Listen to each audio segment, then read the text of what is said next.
exactly. Now, you mentioned the tape. We're going to throw to the tape in just a second, but also we want you to email your questions as we just suggested, but we have poll questions as well. And our first poll question of the afternoon is simply this: what kind of plan does your business have for a pandemic?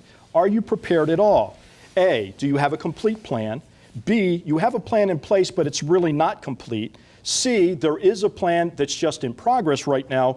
Or D, you really don't have a plan just yet. I would imagine most of you don't. That's why you're watching, but still respond to the question. All you have to do is click on your particular choice of those 4 answers, then hit the submit button. That'll be sent into our website. Now, speaking of that videotape that we were talking about, let's take a look at the situation in Cadmill, Ohio. Our reporter Carrie Wilson spent time with the people and the businesses of Cadmill to show how this community has been changed by this pandemic.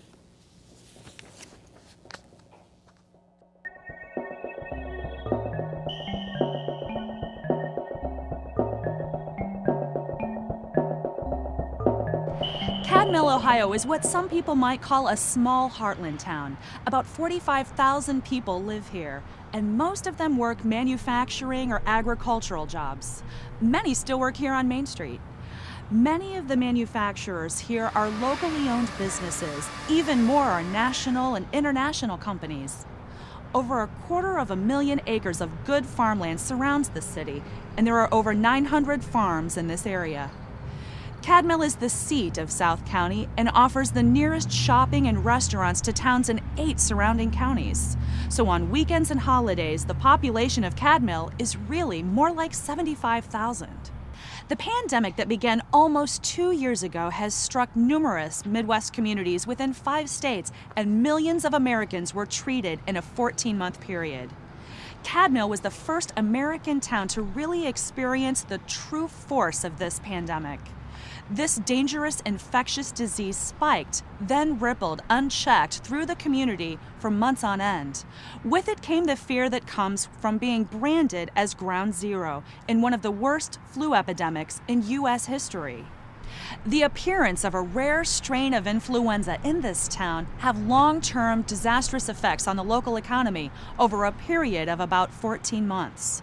Small businesses in particular, and especially those that were unprepared for this kind of calamity, were rocked by waves of employee absences. In some cases, employers lost over 40% of their workforce to the flu. Many companies are still reeling from the pandemic.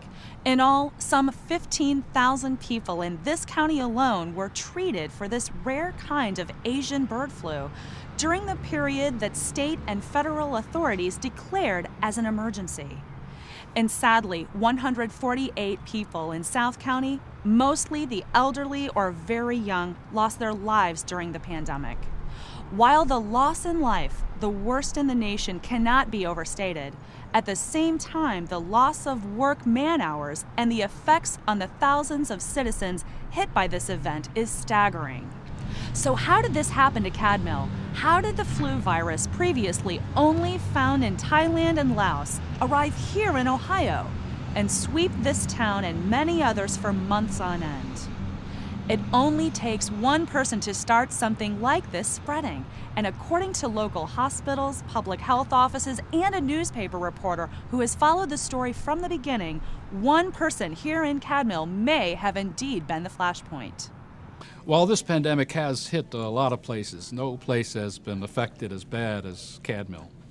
Roger Lewis has been a reporter for Cadmill's only newspaper for nearly 20 years.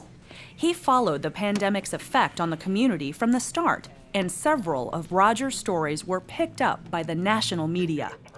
Roger is one of those who believe that the pandemic started in Cadmill from a single source. You've been following this story since the beginning. Why do you think Cadmill is what people call ground zero of the Midwest flu pandemic? Well, mostly because this city was so thoroughly and consistently crippled by the flu. We had 3 out of 10 people sick, including a lot here at the newspaper. Schools were closed. We had some people died in the county, and the businesses were totally wrecked. The entire economy in the area was really rocked. Do you think this is where the flu began to spread, where it started? Well, I do, yeah. This is where the first cases were reported. And you believe a single carrier is the reason? Well, local hospitals and doctors are not allowed to release patient information or medical records, but we do have a source that told us that a family was treated here. In fact, an entire family, including some that were quarantined for influenza. And that was just before this all broke out. And we do know that one of these family members had visited rural Asia just before this happened. Now, none of this is conclusive, but all the signs point to the incubation starting here in Cadmill. But you can't say who?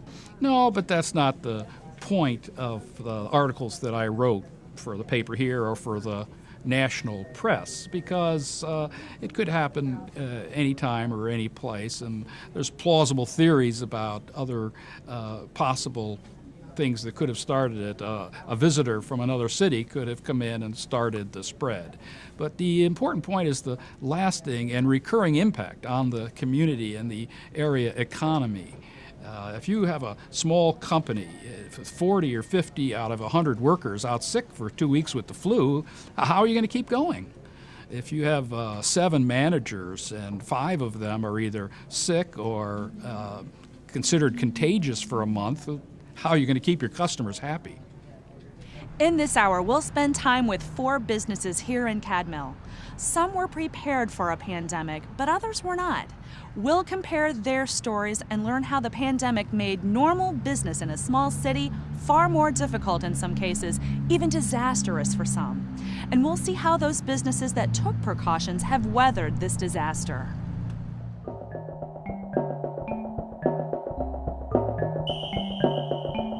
As Bill Doyle said earlier, this is strictly for demonstration purposes. Cadmill is fictional. The events that we're demonstrating are fictional simply because this is a training program. I want to get you a sense of what could happen if you're not prepared and the effects a pandemic could have on your community and on your business. I want to begin with 2 of our first guests. Joining us this afternoon, Chad Masters, Emergency Response Coordinator with the Findlay City Health Department, and Colleen Abrams, an infection preventionist with Blanchard Valley Hospital. Questions to you in just a second. First question to Bill Doyle. People know what an epidemic is, but what is a pandemic? Okay, it's very important to understand what that term really means. First of all, pandemic means a global outbreak. What we're really concerned about is an influenza pandemic, and the characteristics of those are a new virus, little or no human immunity, causes very serious illness, and spreads easily from person to person, and ultimately spreads worldwide or global. So it isn't just a local epidemic. This is a flu that is now global. Global in nature. Okay. That's correct. The major difference. Yes. Now, Chad and Colleen, do you have anything you'd like to add from your perspectives about pandemic and what they really are? I think, Bill, you had talked about some of the points that we would be passing on to the public in terms of what a pandemic is, that it's an ongoing spread globally, that there is no immunity to this because it is such a new virus, and that we are concerned with how rapidly it can spread. Okay, Colleen? The only other thing I would add is, since it is a new virus, we would not, most likely not have a vaccine available at the very start of the pandemic as well. As a matter of fact, with the H1N1 being declared a pandemic globally now by the World Health Organization as of June 11th, 2009, it could take 6 months before we started to see a vaccine being available to people. Colleen, important question though is, how does a pandemic spread?